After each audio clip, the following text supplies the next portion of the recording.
नमस्कार, आप देख रहे हैं दैनिक साथी। दैनिक साथी के खास कार्यक्रम आपका डॉक्टर में आपका स्वागत है। क्या आप जानते हैं कि हर मिनट में 4 भारतीय लोगों की हार्ट अटैक से मौत हो जाती है। हर मिनट में हार्ट अटैक से मरने वाले लोगों की उम्र 30 से 50 साल देखी जा रही है। ऐसे में क्या कारण है कि भारत में अन्य देशों की तुलना में सबसे ज़्यादा लोग हार्ट अटैक से मौत की चपेट में आ रहे हैं। पहले के मुकाबले हार्ट अटैक की संख्या में क्यों बढ़ोतरी हो रही है, इसके पीछे क्या साइंस है, इसके बारे में भी जानेंगे। यहाँ यह भी बताना जरूरी है कि हार्ट अटैक से होने वाली मौतों में सबसे बड़ा आंकड़ा युवाओं का होता है, अर्थात 50 वर्ष तक के आयु के लोग। ऐसे में समझना होगा कि आखिर हार्ट अटैक आने के पीछे क्या कारण है, इससे कैसे बचा जा सकता है। इस पर चर्चा करने के लिए आज हमारे साथ मौजूद हैं उजाला सिग्नस अस्पताल रेवाड़ी के हृदय रोग विशेषज्ञ डॉक्टर शिव कुमार गोयल। अब आपको डॉक्टर शिव कुमार गोयल से ही रूबरू कराते हैं। डॉक्टर साहब, आजकल की बात करें तो हृदय रोगों की संख्या, रोगियों की बात करें तो संख्या लगातार बढ़ रही है। आखिर क्या ये कारण है कि रोगी लगातार बढ़ रहे हैं और रोगी करे क्या इससे बचाव के लिए? देखिए, मैं सबसे पहले आपको बता दूं कि जो आजकल सबसे ज्यादा मौतें हो रही है वो हार्ट के कारण होती है। चाहे वो हार्ट अटैक हो, चाहे ब्रेन मतलब नसों की दिक्कत हो या हार्ट की दिक्कत हो, आजकल जो सबसे ज्यादा मौतें वो हार्ट के कारण हो रही है। तो सर, ये बहुत बड़ा विषय है और हर पेशेंट भी यही पूछता है कि, और एक नॉर्मल एक पेशेंट या एक मरीज की भी यही शंका होती है कि ये क्या करा जाए और कैसे बचा जाए जी। तो सबसे पहले मैं ये बताना चाहूंगा कारण क्या है जिसके कारण हार्ट की बीमारियां ज्यादा हो रही हैं आजकल, और फिर आपको बताता हूँ कैसे बचा जाए इसको। सबसे पहले अपने कारण की बात चलती है। आजकल क्या अपना खान पान का बहुत बदलाव हो गया है।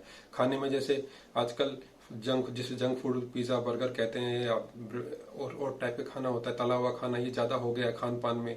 एक कारण ये सबसे बड़ा कारण है। दूसरी बात करें कि अपनी तनावफुल जिंदगी, जो स्ट्रेस, तनावफुल जिंदगी, ये एक दूसरा बहुत बड़ा कारण है जिस कारण से आजकल हार्ट की बीमारियां ज्यादा हो रही हैं। तीसरा कारण है, इन दोनों कारणों से, तनाव, खान पीन से और तनाव कारण से ही भी ब्लड प्रेशर की बीमारियां, चाहे वो शुगर की बीमारी हो या कोलेस्ट्रॉल या चर्बी की बीमारी, ये तीनों बीमारियां भी ज्यादा हो रही है। और ये तीनों बीमारियां हार्ट की तरफ ज्यादा संकेत करती है। मतलब इन तीनों बीमारियां हार्ट से सीधा वो होता है, संबंध होता है। अगर किसी को बीपी ज्यादा है, शुगर ज्यादा है, तो इस कारण से ही हार्ट की बीमारियां ज्यादा होती है। चौथा मैं बात करूं, सबसे महत्वपूर्ण आती है तमाक, किसी भी प्रकार का तम्बाकू, चाहे वो सिगरेट स्मोकिंग हो, चाहे वो तो हुक्का हो, चाहे और किसी प्रकार का तम्बाकू सेवन हो, वो भी एक तरह से बहुत बड़ा कारण है जो आजकल हमारे हार्ट की बीमारियां बढ़ा रही है। और पांचों में बात करूंगा कि अब हमारा कल्चर है, जो हमारा वो डेली का वो है, उसमें एक अब एक्सरसाइज या अभ्यास ना करना, कोई भी किसी तरह की भी एक्टिविटी ना करना, वो भी एक बहुत बड़ा कारण है जिसके कारण से आजकल हार्ट की बीमारी या शुगर की बीमारी, बीपी और ये कोलेस्ट्रॉल की बीमारियों को बढ़ा रहा है। ये है कि जो मेन कारण है जिसके कारण से ये दिक्कतें हो रही हैं। डॉक्टर साहब, जैसे पहले क्या होता था कि कुछ जो एज बढ़ती थी उसके साथ हार्ट के पेशेंट आते थे, लेकिन एक रूटीन बच्चों में भी हो रहा है, कहीं ना कहीं यंग एज वालों को। ये क्या कारण, बड़ा कारण क्या मानता है? ये आप सबसे पहले एक छोटी सी मैं 30 सेकंड 15 सेकंड की स्टोरी सुनाता हूँ।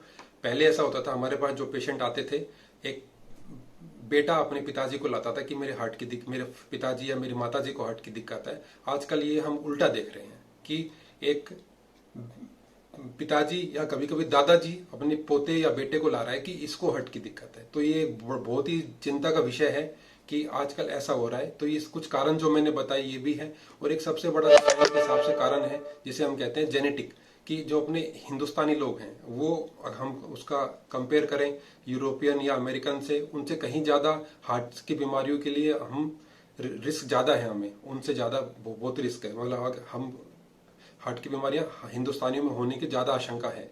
ये साइंस में ये स्टडी करी गई है। तो इसका एक बहुत बड़ा कारण ये भी है, और जो मैंने आपको 4-5 कारण बताए वो है कारण। सर, बात करें तो आपने बताया कि किस तरह से बीमारियां फैले। एक बड़ा एक कारण माने जो लोग फॉलो कर सके, तो क्या मानते हैं बड़ा कारण क्या है जो? देखिए जी, आजकल का रूटीन, खान पीन, तनाव और ये शुगर, बीपी, ये सब बीमारियां हैं जो हार्ट की बीमारी को बढ़ा रहे हैं। 4-5 लोग क्या करें इस, क्योंकि तमाम दिक्कतें हैं लोगों के सामने, बिजी शेड्यूल है, सब कुछ है, लेकिन करें क्या लोग? देखिए, आजकल सबका बिजी शेड्यूल है, तो अपने जो मैंने कारण बताए उनसे एक एक पॉइंट करके बात करते हैं। सबसे पहले अपने खान पीन में क्या करें। खाने पीने में हमें सिंपल खाना खाना चाहिए। जैसे जो पुराना सादा हिंदुस्तानी खाना था वो खाना चाहिए। ज्यादा दाल रोटी, ये पराठे और आठे कम खाने चाहिए, पूरियां कम खानी चाहिए, ठीक है ना जी, ये सब में। और जो, हाँ, हमने वेस्टर्न कल्चर को अपना लिया है, वेस्टर्न कल्चर में जैसे पिज्ज़ा, बर्गर, जंक फूड ये सब खा रहे हैं, लेकिन उनकी तरह हम एक्सरसाइज नहीं करते हैं, तो ये एक कारण है। तो सबसे पहले जीवन शैली को चेंज करना चाहिए, अपने बदलना चाहिए, तो उसे खाने पीने का बदलाव करना चाहिए। दूसरा कहीं कि आजकल कहते हैं वहाँ हमारे पास घूमने का टाइम नहीं है। साइंस कहती है कि आपको 150 मिनट पूरे हफ्ते में घूमना चाहिए कम से कम, लेकिन आजकल पेशेंट इतना कहते हैं टाइम नहीं है हमारे पास, तो उसमें क्या करें? तो अपने छोटी मोटी चीजें हैं, जैसे पेशेंट को, कोई भी मरीज है या कोई भी नॉर्मल आदमी है, घर में या ऑफिस में किसी के लिफ्ट लगी हुई है, वो लिफ्ट का उपयोग ना करें, वो स्टेयर से जाए, सीढ़ियों से जाए, तो वो कुछ हद तक अपना काम कर सकता है। या फिर कुछ कई बार कहते हैं कि कुछ काम जैसे मतलब ये कि सबसे मैं ये काम मैं खुद भी अप्लाई करता हूँ अपने ऊपर कि लिफ्ट का यूज ना करके स्टेयर्स का यूज करें। तो दूसरा कोशिश करें सुबह घूमने की कोशिश करें, या टाइम हो तो शाम को घूमने की कोशिश करें, और मिनिमम हफ्ते में 150 मिनट कम से कम घूमें, जिसे नॉर्मल घूमना कहते हैं। और जॉगिंग या फास्ट रनिंग करता है तो 90 मिनट का होना जरूरी है, करें। जैसे कि आप बता रहे हैं, कहीं ना कहीं खुद यदि हम थोड़ा अवेयर हों तो कहीं ना कहीं इससे बचा जा सकता है। हाँ जी, बिल्कुल। एक बड़ा एक दिक्कत आती है कि लक्षण कैसे पहचान करें। हार्ट एकदम लोगों को प्रॉब्लम होती है तो बड़ा दिक्कत होती है, पूरा घर में परेशान हो जाता है पूरा घर, तो इसकी पहचान कैसे करें शुरुआती दिनों में? देखिए जी, सबसे पहले ये कई पेशेंट, एक है अपना रेगुलर फॉलोअप चेकअप कराएं। सबसे पहले किसी पेशेंट को ब्लड प्रेशर का दिक्कत है, शुगर का दिक्कत है, कोलेस्ट्रॉल का दिक्कत है, तो उसको नियमित एक अपने डॉक्टर से चेक करें और उसको कंट्रोल करें। पहला बचने का तरीका सबसे यही है।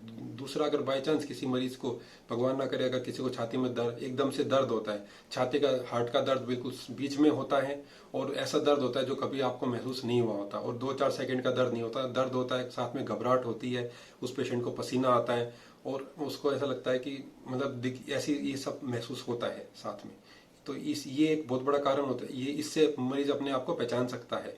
लेकिन कुछ हार्ट के सिम्टम ये अलग होते हैं, जैसे कुछ पेशेंट को सिर्फ चक्कर आते हैं हार्ट में, वो हार्ट बीट कम हो जाती है, इस कारण से हार्ट अटैक कारण उसको चक्कर आना चालू हो जाते हैं। कुछ पेशेंट को सिर्फ उस पसीना आता है, कुछ पेशेंट को ऐसा लगता है कि मेरे गैस बन रही है, लेकिन वो हार्ट का सिम्टम होता है। तो मैं यही कहूँगा, किसी भी पेशेंट को छाती में दर्द हो, घबराहट हो, पसीना आए, चक्कर आए, या फिर किसी में पेशेंट को छाती में जलन लगे, उस पेशेंट को हृदय रोग विशेषज्ञ को अवश्य दिखाएं, उसके बाद ही आगे निर्णय ले। और सेल्फ मेडिकेशन ना करें कि भाई छाती का दर्द है, जलन है, तो मैं गैस की दवाई खा लूँ उससे आराम हो जाएगा, ऐसा नहीं है। मेडिकल की भाषा में कहा जाता है कि जो शुरुआती टाइम होता है बड़ा बेहद अहम होता है। हाँ जी। तो उस दौरान सबसे पहले गांव का कोई मरीज है, अस्पताल पहुंचने टाइम मिलेगा, प्राइमरी लेवल पर उसको क्या करना चाहिए ताकि कुछ हद तक रिस्क को कम किया जा सके? देखिए जी, सबसे पहले जो भी मरीज है उसको कोई भी ऐसी भागा दौड़ी वाली एक्टिविटी नहीं करना चाहिए। उसको किसी पेशेंट को दर्द होता है, लगता है, उसको सबसे पहले तो हॉस्पिटल ही पहुंचना है, लेकिन हॉस्पिटल पहुंचने में कुछ टाइम लगता है। तो अगर हार्ट का दर्द लग रहा है तो सबसे पहले उसको, पेशेंट को कोई भी भागा दौड़ी वाली काम ना करे, शांत बैठ जाए, और नियर बाय जो भी डॉक्टर हो उसको भी कोशिश करे आ जाए। तो एक कुछ टैबलेट होती है वो दी जाती हैं, वो डॉक्टर सुपरविजन में दी जाए तो बढ़िया है। नियर बाय जो भी देखिए, चक्कर आना, आके गिर जाने से, चक्कर आने के बहुत कारण होते हैं, लेकिन जो प्रमुख कारण है, क्या तो दिमाग के कारण, किसी को लकवा हो गया, या किसी को हार्ट की गति कम हो गई, वो कारण होता है, या कई बार किसी को शरीर में पानी कम हो गया, धूप में कम काम किया, ज्यादा काम किया, उस कारण से भी हो सकता है। एक हार्ट की हृदय रोग विशेषज्ञ होने के कारण अगर किसी को, पेशेंट को हार्ट बीट बहुत कम हो जाती है, जैसे नॉर्मल हार्ट गति जिसे हम कहते हैं 60 से 100 नॉर्मल होती है, कई बार हमारे पास पेशेंट आते हैं उनकी गति 40 होती है, 30 होती है, तो उसमें हम टेम्परेरी पेसमेकर होता है उसको लगाते हैं, और बाद में अगर जरूरत पड़ती है तो उसका कारण पता करते हैं, हार्ट की गति कम क्यों है, अगर जरूरत पड़ती है तो परमानेंट पेसमेकर का उसको लगाया जाता है। जी सर, लास्ट 2 क्वेश्चन। देखा गया कि क्योर, एक तो बीमार होने के बाद क्योर करना है, उसको क्या करना है, जो बीमार है वो क्या करे अपने रूटीन लाइफ में? देखिए, साइंस में एक इसको कहते हैं प्राइमरी प्रिवेंशन। एक होता है बीमार लक्षण होने से पहले वो बंदा ध्यान रख रहा है, उसको कहते हैं प्राइमरी प्रिवेंशन। दूसरा आता है कि एक आता है बीमारी हो गई है, कैसे बचा जाए। अब बीमारी तो हो चुकी है, किसी को अटैक आया है तो हृदय, तो उसको अपने डॉक्टर को कंसल्ट करेगा, उसमें ईसीजी पे देखा जाएगा, उसमें अगर अटैक है तो वो डॉक्टर उस हिसाब से दवाइयाँ देगा। और अगर इमरजेंसी मेजर हार्ट अटैक बोलते हैं तो उसमें आजकल के 21वीं सदी में हम जी रहे हैं, तो उसमें एंजियोग्राफी, लगभग मेजर अटैक में 100% नस बंद होती है, तो उसको एंजियोप्लास्टी द्वारा अच्छी तरह खोला जाता है। और कई बार ये आजकल मरीजों में रहता है कि ऐसा करने से ये दिक्कत, ऐसा कुछ नहीं है, बहुत अच्छा ऑपरेशन होता है आजकल एडवांस टेक्नोलॉजी। बात करें कि अपने यहाँ पे क्या फैसिलिटीज है कि मरीज एक्चुअली दिक्कत प्राइमरी लेवल पे जाए कहाँ, एक इशू तो ये है। दूसरा इशू ये है कि एक डर होता है कहीं ना कहीं मरीजों में कि बड़ा इलाज बहुत महंगा है, तो उसमें कहीं ना कहीं घबराहट होती है ट्रीटमेंट को लेकर बचने में, तो उसमें क्या करे मरीज आके? देखिए जी, जो ट्रीटमेंट की आप बात करते हैं, यहाँ पर क्या क्या सुविधाएं उपलब्ध है कार्डियक डिपार्टमेंट में। जैसे पेशेंट की सिंपल से बात करें, क्योंकि मैं जड़ से बातें करता हूँ, ECG, echo, TMT, stress echo, ये सब चीज़ अवेलेबल है। साथ में एंजियोग्राफी, एंजियोप्लास्टी, पेसमेकर भी कई तरह के होते हैं। जो एक पेस वो हम देते हैं, लगाया जाता है हर पेशेंट को। कई बार पेसमेकर, ऐसा पेसमेकर डलता है जो पेशेंट की जान भी बचाता है। जिस तरह आपने फिल्मों में देखा होगा, कभी शॉक देता है कोई, तो ऐसे एक पेसमेकर आता है जो पेशेंट को शॉक देता है और उसमें जान भी बचती है पेशेंट की। ये सब फैसिलिटी अवेलेबल है। साथ में पैरों हाथों की नसों में भी कई बार ब्लॉकेज होता है किसी पेशेंट के, जैसे शुगर वाले पेशेंट, उनमें भी हम ये एंजियोप्लास्टी, पैरों की हाथों की नसों में ब्लॉकेज होती है, उसको भी ठीक करते हैं। ये तो सब आपके क्या करते हैं। एक डर होता है महंगे इलाज को लेकर। हाँ जी, तो सबसे पहले आपका जवाब बिल्कुल सही है। हम भारतीय कल्चर में रहते हैं, काफ़ी 70% पॉपुलेशन गांव में रहती है, तो और 30% शहरों में रहती है। कईयों के पास पैसे की अभाव होता है, तो उसके लिए जी देखिए, जो कुछ बेसिक खर्चा होता है वो तो लगता ही है। लेकिन सबसे पहले पेशेंट का हम ये देखते हैं कि इसको क्या ज़रूरत है, भाई इसको सही में एंजियोग्राफी ज़रूरत है या नहीं है तो हम नहीं करते हैं। कोशिश करते हैं उसका टीएमटी टेस्ट से पता कर ले कि भाई उसको अंदर ब्लॉकेज है या नहीं है। अगर उसमें ब्लॉकेज लगता है टीएमटी टेस्ट से, तो उसके बाद ही हम जनरली एंजियोग्राफी के लिए आगे बढ़ते हैं। हाँ, लेकिन किसी को अगर मेजर अटैक आता है तो उसमें हम टीएमटी टेस्ट नहीं करते। उसमें हम यही कहते हैं कि मेजर अटैक है और लगभग इसमें एंजियोग्राफी करनी चाहिए, जरूरी है उसमें करना। एक लाइन में आपके जो हृदय रोगी विशेषज्ञ बीमारी हैं या रोगी हैं, उनको क्या संदेश देना चाहोगे?